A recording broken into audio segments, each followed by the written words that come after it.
మీరే అన్నారు 2015 నుంచి మీరు నిజామాబాద్ పార్లమెంట్లో పార్టీని బిల్డప్ చేస్తూ వస్తున్నారు. చాలామంది లీడర్స్ మీరు చేర్చుకున్నారు. సో చేరికల ద్వారానే కొంత బలం అయితే పెరిగింది కదా. చేరికల ద్వారానే పెరుగుతుంది బలం. ఆ చేరే వాళ్ళు మాజీ ఎంపీలు, మాజీ ఎమ్మెల్యేలు, మాజీ మంత్రులు ఉండాల్సిన అవసరం ఏముందండి. పరిస్థితి మారిపోయింది. అదే చెప్తున్నా కదా, ఒక చాలా సీనియర్ పెద్ద మనిషి, 5 సార్లు 6 సార్లు ఎమ్మెల్యే, మాజీ పెద్ద మంత్రి మా దగ్గర, ఆయన అరవింద్ అన్నీ యూట్యూబ్, ఫేస్బుక్, ట్విట్టర్ రాజకీయాలు అయిపోయినాయి, మాకు రావంటాడు ఆయన. So we need to connect to the youth. మీకు 70% ఓటర్లు మీకు 40 సంవత్సరాల లోపల ఉన్న వాళ్ళు ఉన్నారు. ఇంకా 70% కంటే ఎక్కువనే ఉంటారు, 40% కంటే కింద. First time voters last time నాకు ఫస్ట్ టైం ఓటర్స్ 14-15% ఉండే. సో చేరికలు లేకుండా ఎన్ఆర్ఐలు పెద్ద ఎత్తున ఉంటారు మన దగ్గర. ఎన్ఆర్ఐ ఓటర్లు పెద్ద ఎత్తున ఉంటారు. కాంగ్రెస్ చూడలేదు వాళ్ళు. ఇప్పుడు కేంద్ర ప్రభుత్వము మాకు మన మదత్ స్కీమ్ ద్వారా కానీ, ఇతర ఇన్సూరెన్స్ స్కీముల ద్వారా కానీ కేంద్ర ప్రభుత్వం ఎన్ఆర్ఐల కోసం బ్రహ్మాండమైన స్కీమ్స్ తెచ్చింది. ఇక రేపు స్టేట్ గవర్నమెంట్ కూడా ఉంటే ఇక్కడ ఎన్ఆర్ఐస్ది ఒక బ్రహ్మాండమైన ప్యాకేజ్ తయారు చేయొచ్చు, పాలసీ తయారు చేయొచ్చు. సో ఇప్పటి నుంచి చేరికలు లేకున్నా బీజేపీ అధికారంలోకి రావడం కొన్ని ప్లేసెస్లో అవసరము, కొన్ని ప్లేసెస్లో ఆల్రెడీ మా దగ్గర హౌస్ఫుల్ ఉంది. ఆదిలాబాద్లో పుష్కలంగా ఉన్నారు, హెచ్ఎండిఏలో పుష్కలంగా ఉన్నారు, మహబూబ్ నగర్లో part of Mahbubnagar comfortable. సరే అక్కడ అవసరం తీసుకుంటాం. ఓకే, కానీ ఒకటి ఇప్పుడు ఇంత డిస్కస్ చేశారు కదా, ఒక నాయకుడు కోసం చేశారు. నాట్ ఒక నాయకుడు, పర్సెప్షన్ బిల్డింగ్ గురించి మాట్లాడుతుంది. No, perception building is paid media. It is build by paid media. People are not buying it. My party's vote bank is not reducing. మీ party ERS is drastically falling. మాకు వస్తున్నాయి, మాకు రాలేని vote Congress పోతుంది. ఇది media perception అయితే మీ party నేతలు ఎందుకు బహిరంగంగా కామెంట్ చేస్తున్నారు? కొండా విశ్వేశ్వరరెడ్డి కామెంట్ చేశారు, కవితను అరెస్ట్ చేస్తేనే పార్టీ గెలిచే అవకాశం, లేకపోతే టీఆర్ఎస్ బీజేపీ 2 మ్యాచ్ ఫిక్సింగ్. ఇంకో 2-3 కామెంట్ చెప్తాను నేను.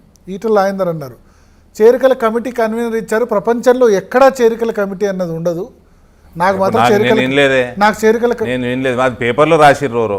ఆయన స్వయంగా అన్నాడు, బయట కూడా ఉంది, చూపించండి, మీకు చూపిస్తాను తర్వాత మాట్లాడతా.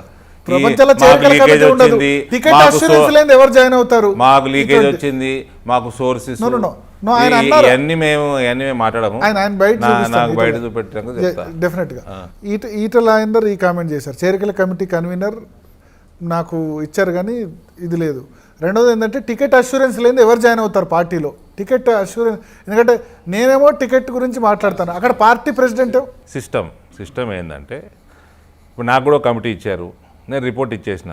మీ మీడియా తెలియదు కదా, మీకు మీడియాకు తెలియదు. నేను మొత్తం తెలంగాణ వ్యాప్తంగా టీఆర్ఎస్ ఫెయిల్యూర్స్, పబ్లిక్ ఇష్యూస్ మీద రిపోర్ట్ ఇచ్చేసినాను.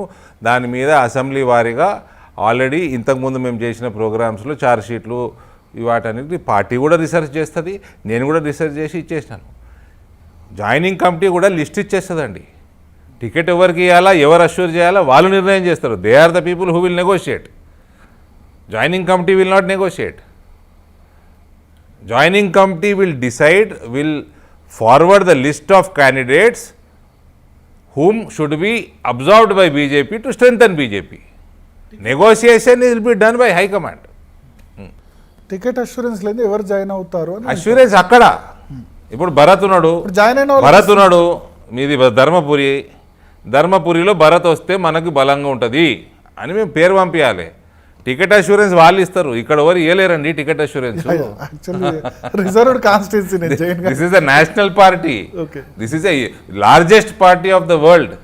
సో ఇప్పుడు ఈ పార్టీ నేతలు కూడా కామెంట్స్, రాజగోపాల్ రెడ్డి చేసిన కామెంట్, విశ్వేశ్వరరెడ్డి చేసిన కామెంట్, దీనికి అనుకూలంగా సరే డ్రాయింగ్ రూమ్లలో, డైనింగ్ రూమ్లలో చేసిన కామెంట్స్కి నేను ఆన్సర్ ఇవ్వలేను. వాళ్ళు బయటకు వచ్చి మాట్లాడిన దాన్ని ఏమైనా ఉంటే నాకు చూపెట్టండి, వినిపించండి.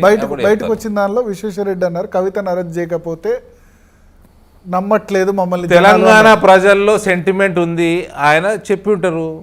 తెలంగాణ ప్రజల్లో ఉంది, సెంటిమెంట్ ఉంది. కవిత ఓడిపోతే నిజామాబాద్, ఇందూరు ప్రజల కంటే తెలంగాణ ప్రజలు ఎక్కువ పటాకులు కలుసుకురు. అంత పగ ఉంది, అంత కోపం ఉంది ఆ కల్వకుంట్ల కుటుంబం మీద. మేబీ ఆ సెంటిమెంట్ ఆయన వ్యక్తపరిచిండేమో. ఇప్పుడు కవిత తప్పు చేస్తే అరెస్ట్ అవుతుంది, 4 రోజులు లేట్ అరెస్ట్ అయింది అనుకోండి, ఇంకా బలంగా అరెస్ట్ అవుతుంది, ఆ కేసు బలపడుతుంది ఇంకా.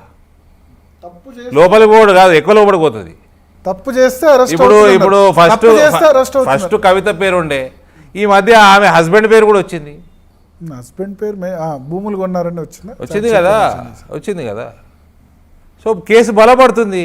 4 రోజులు లేట్ అరెస్ట్ అయితే 4 జైలు ఇంకా ఎక్కువ లోపడిపోతుందేమో, హూ నోస్.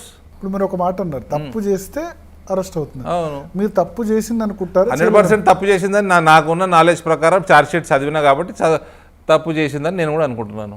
మరి ఎందుకు ఆ కేసులో ఉన్న వాళ్ళు ఆ డబ్బులు ఎక్కడి నుంచి వచ్చినాయో, డబ్బులు ఎక్కడికి పోయినాయో, ఎంత డబ్బు వచ్చిందో, మళ్ళీ దీని ద్వారా ఇప్పుడు డబ్బులు ఉన్నాయి, నాకు డబ్బులు వచ్చినాయి, భరత్ తోటి నేను హవాలా చేపిస్తా. ఇక్కడ నుంచి వచ్చిన డబ్బులు కాకుండా భరత్ని పట్టుకొని అడిగినప్పుడు ఇంకా వేరే దగ్గరికి వెళ్ళి కూడా వచ్చి ఉంటాయి డబ్బులు. ఏమేమి బయటికి వెళ్తున్నాయో 4 రోజులు లేట్ అయితే